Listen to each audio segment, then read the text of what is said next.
नमस्कार। फाल्गुन मास की कृष्ण पक्ष की एकादशी तिथि को विजया एकादशी के नाम से जाना जाता है।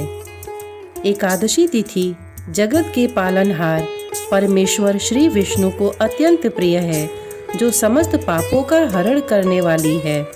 पद्म पुराण के अनुसार भगवान श्री कृष्ण धर्मराज युधिष्ठिर को विजया एकादशी की महिमा बताते हुए कहते हैं कि इस महापुण्यदायक व्रत को करने से व्यक्ति को वाजपेय यज्ञ का फल मिलता है, शत्रु परास्त होते हैं एवं मनोवांछित फल की प्राप्ति होती है।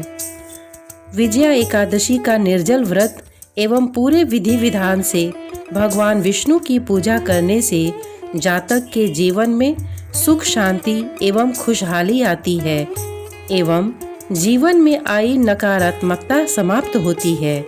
विजया एकादशी व्रत के बारे में शास्त्रों में लिखा है कि यह व्रत करने से स्वर्ण दान, भूमि दान, अन्न दान और गौदान से अधिक पुण्य फलों की प्राप्ति होती है और अंततः उसे मोक्ष की प्राप्ति होती है।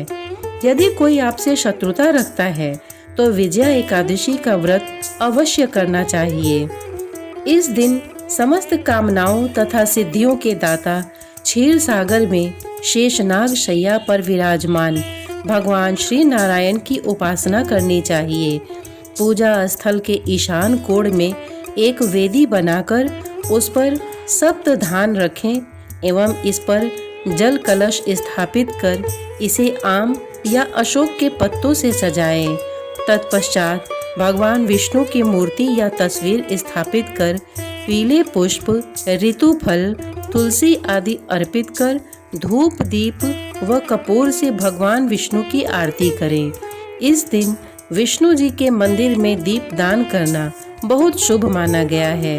इस दिन हरि भक्तों को पर निंदा, छल कपट, लालच, द्वेष की भावनाओं से दूर रहकर श्री नारायण को ध्यान में रखते हुए यथाशक्ति विष्णु जी के मंत्र ओम नमो भगवते वासुदेवाय का जप करना चाहिए।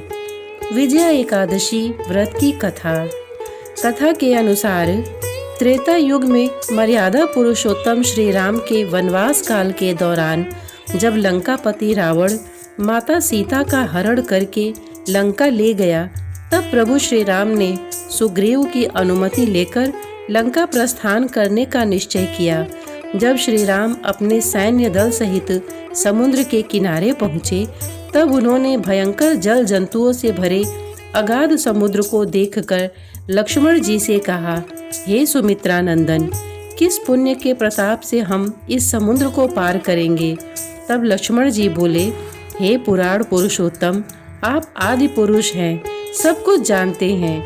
यहाँ से आधा योजन की दूरी पर बकदालभ्य मुनि का आश्रम है, उनके पास जाकर आप इसका उपाय पूछिए।